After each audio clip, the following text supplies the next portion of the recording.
17 ans plus tard, un nouveau coronavirus fait craindre une épidémie mondiale. Nous sommes en guerre.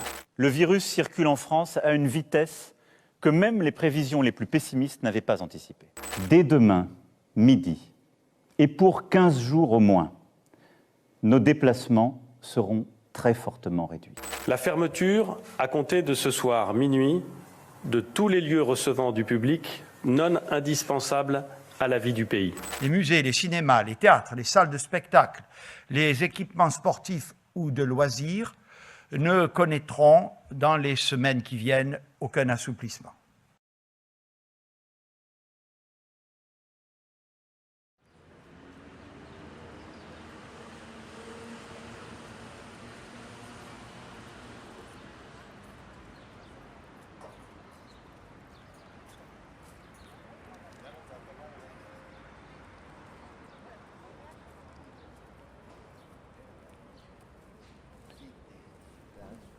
On dit souvent que quand tout va mal, il reste le cinéma. Mais que faire quand même le grand écran s'éteint? Instant figé, plongé dans le noir, comme le mot fin qu'on ne veut plus voir. Depuis maintenant plus d'un an, les cinémas, comme beaucoup de commerces jugés non essentiels, sont en suspens. Comment faire pour un cinéma indépendant, privé de sa proximité avec son public? 5,1 milliards d'euros. C'est la perte économique en chiffre d'affaires estimée par l'INSEE sur le secteur de l'audiovisuel en 2020. Si sur cette même année, la crise sanitaire a eu des conséquences irrémédiables, nous pouvons imaginer que les grands groupes ont des réserves et assez de soutien pour s'en sortir. Mais qu'en est-il des cinémas indépendants? En réponse à notre sondage sur 348 participants, 85,9% sont sensibles au sort des cinémas et pensent que celui-ci a une place importante dans leur vie quotidienne ainsi que dans leur culture. Malheureusement, aujourd'hui les spectateurs semblent réticents à l'idée de revenir dans les salles. Cette réticence est compréhensible, mais apporte des conséquences économiques non négligeables. Nous sommes partis à la rencontre de Jean-Marc Galtier, gérant de l'espace Prévert à Savigny-le-Temple. Ce lieu est pour le moins unique en son genre. Autant un lieu de référence du patrimoine français, datant de 1982, qu'un précieux lieu de vie de ses habitués, il représente un véritable croisement des chemins entre la découverte et la rencontre. Cette attachante seconde maison, où les générations et les cultures s'entremêlent, a su faire preuve de productivité, de créativité et de renouvellement pour continuer de faire vivre cette grande et belle aventure qu'est la culture.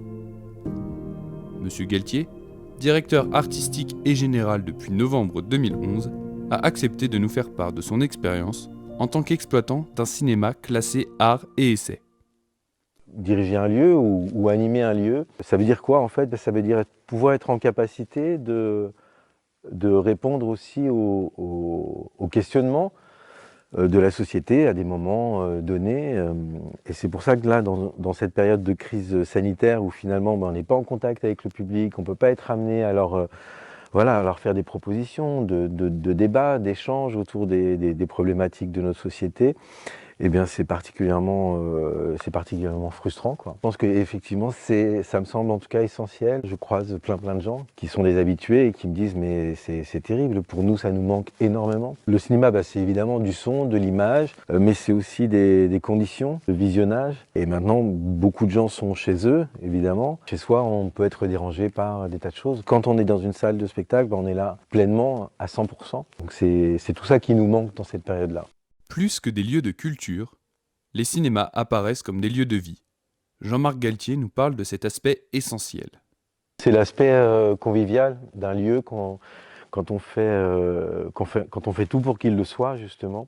Ça veut dire qu'effectivement, il y a des rendez-vous hebdomadaires. Je pense au lundi, par exemple, où on fait ciné-thé. Ça, ce sont des moments vraiment exceptionnels parce que on a affaire beaucoup à des personnes qui déjà aiment le cinéma, ça c'est la première des choses, mais viennent aussi chercher ici autre chose qu'elles ne vont pas forcément trouver ailleurs, dans des salles un peu sans vraiment personnalité, où on vient juste pour consommer. Et là, on vient chercher de l'humain en fait. Voilà, c'est aussi l'occasion d'échanger entre eux, de se retrouver, parfois même de trouver un compagnon de route pour un temps.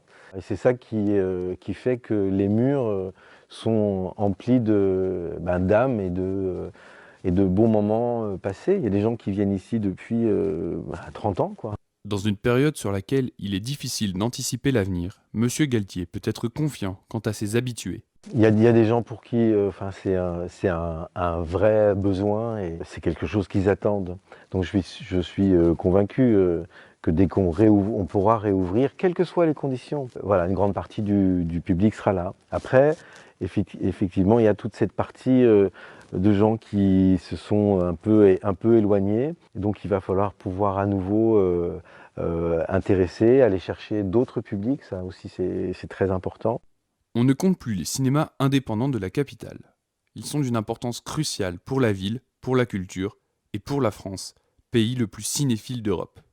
Oui, presque un lieu du patrimoine, puisqu'on est ici sur Savigny, on est sur une ville nouvelle, hein, donc la ville de Sénart. C'est-à-dire qu'il y a 50 ans, il n'y avait que des champs quasiment, c'était une succession de petits villages. Et effectivement, tout évolue, tout change en permanence, mais il y a peut-être comme ça des repères humains qui demeurent, un peu comme, je sais pas, la chambre qu'on arrive à conserver chez ses parents avec ses jouets quand on est enfant et qu'on retrouve, à la différence que là, il y a des jouets systématiquement nouveaux qui arrivent et puis d'autres personnes qui viennent les manipuler, qui apportent leur propre passion, ce qui fait que c'est ça en fait un lieu de vie, quoi. Les écrans ne resteront pas éteints éternellement. Ils se rallumeront pour nous faire rire, pleurer, rêver et voyager. Cette fois-ci, le mot fin n'aura sa place que sur les écrans.